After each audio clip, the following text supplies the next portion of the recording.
This is the MP5 Navy model submachine gun. It's a recoil-operated weapon firing from a roller locking bolt. It's air-cooled and it utilizes a 30-round magazine. The Navy SEALs use this weapon for close-quarter battles. Being a submachine gun, it's light and handy. You'll see this weapon employed by anti-terrorists and special reaction teams all around the world. When we enter a structure with this, and we spot our adversaries, there's two ways we can take them out with this weapon. One is the double tap. I'll put 2 shots to the center mass. If he doesn't drop, another one right to the head.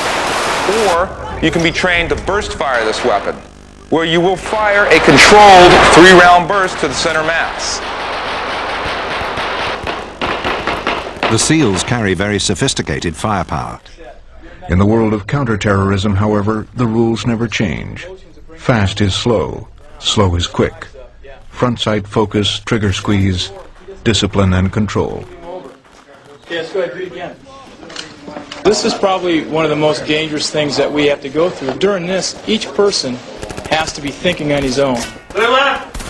Clear right.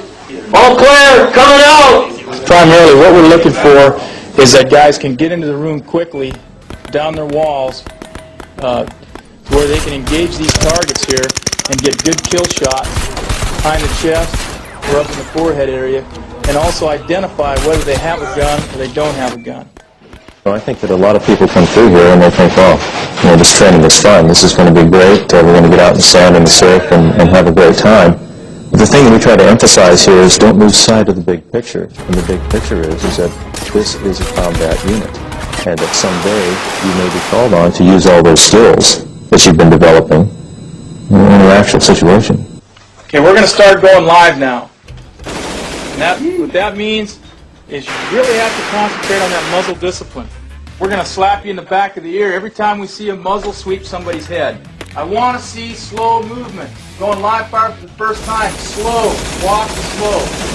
The reason that we're looking for safety is this goes real quick. And it takes a lot of thinking. If a guy happens not to think, or he's worried about other things, he may sweep a guy's head with his muzzle, or his legs with a muzzle. Clear right. Clear left. All clear. All clear. Coming out. He swept his head back. What we're looking for is to make sure he's got good muzzle discipline, that the person's head in front of him is clear before he comes down on target, and as he sweeps, he's aware enough to where he doesn't sweep into another guy's weapon or another body. Everybody ready to go? Yeah. All right. Let's kill him.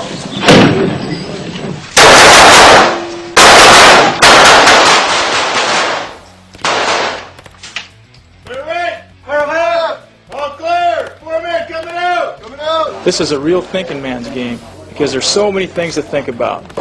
Think about muzzle control, target discrimination, front sight focus. You want certain things to be involuntary.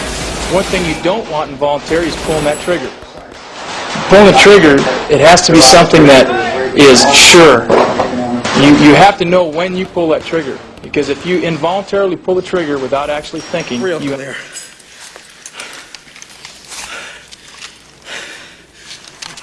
Yeah, I'm sorry if I offended you. I didn't know you were such a